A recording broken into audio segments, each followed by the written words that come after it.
गांधीजी समजून न घेणं किंवा आंबेडकर समजून न घेणं हे आपलं नुकसान आहे. आणि त्यामुळे गांधींचा प्रभाव आहे म्हणताना माझ्यावर संविधानाचा प्रभाव आहे असंच मला जास्त वाटते. कारण की आपण भारतीय संविधान हे डॉक्टर बाबासाहेब आंबेडकरांनी लिहिलं आपल्याला माहिती आहे.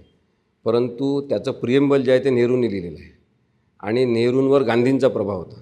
त्या अर्थाने भारतीय संविधान हे महात्मा गांधी आणि आंबेडकरांच्या विचारांचं एक डॉक्युमेंट आहे असं आपण म्हणू शकतो.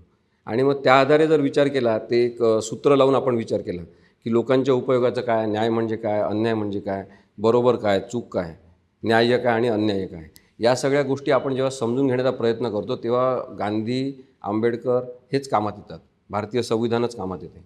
आणि त्यामुळे मग आपल्याला अन्याय्य माणसाची बाजू घेण्याची काही गरज नाही. म्हणजे मला हे पटलेलं आहे की कोणी कितीही चुकला असेल तरी त्याला मारून टाकणं हे काही उत्तर किंवा पर्याय असू शकत नाही. तुम्ही संवाद करू शकले नाही, तुम्ही संवाद केलाच नाही, तुम्ही संवादाचा मार्गच वापरला नाही. संवादाचा मार्ग जास्तीत जास्त वापरल्यानंतर दुसऱ्याला मारून टाकण्याची पाळी येते का, हा विचार आपण केला पाहिजे. तसं होत नाही. आणि म्हणून मग खुनशी आणि हिंसक लोक जे आहेत ते जे फेसबुकवर आहेत, ट्विटरवर आहेत, इतरांना काही म्हणणं आहे, त्यांच्या आई बहिणींवरून म्हणणं आहे, म्हणजे माझ्या नावावरून मला मुस्लिम समजून कितीतरी जणांनी ट्रोल केलेलं आहे. आणि त्यामुळे आपल्याला आश्चर्य वाटते की बा याचा संस्कृतीशी संबंध आहे का, जे संस्कृतीबद्दल बोलतात, यांचा धर्माशी संबंध आहे का, जे अत्यंत अधार्मिक बोलतात. म्हणजे माझ्या आईवरून शिव्या देणाऱ्या लोकांना जर आपण म्हटलं किंवा तुमच्या आईला जर हे सांगितलं की तुम्ही अशा मला शिव्या दिल्या, तुमच्या आईला काय वाटेल? मग आपण कशासाठी असं बोलतो, वागतो? काही काळ आपण सगळेच जण शिव्या देतो.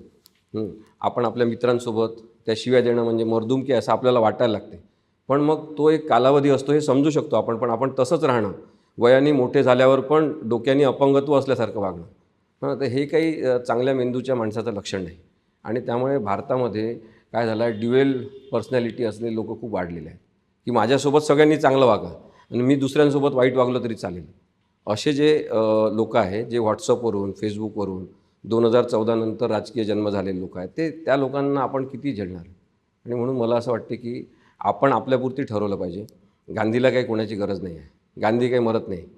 गांधीला अनेकदा मारण्याचा प्रयत्न झाला, तर त्यात प्रॉब्लेम तोच आहे त्यांच्यासमोर की गांधीला आपण माणूस म्हणून मारून टाकला, त्याचे विचार काही मरतच नाही, कुठे पण परदेशात गेलं त्याच्याच पाया पडावं लागते. आता हा जो प्रॉब्लेम आहे हा तर काही आपण सोडू शकत नाही. आणि गांधीने एवढं मोठं काम करून ठेवलं आहे, त्याला आपण काय करणार?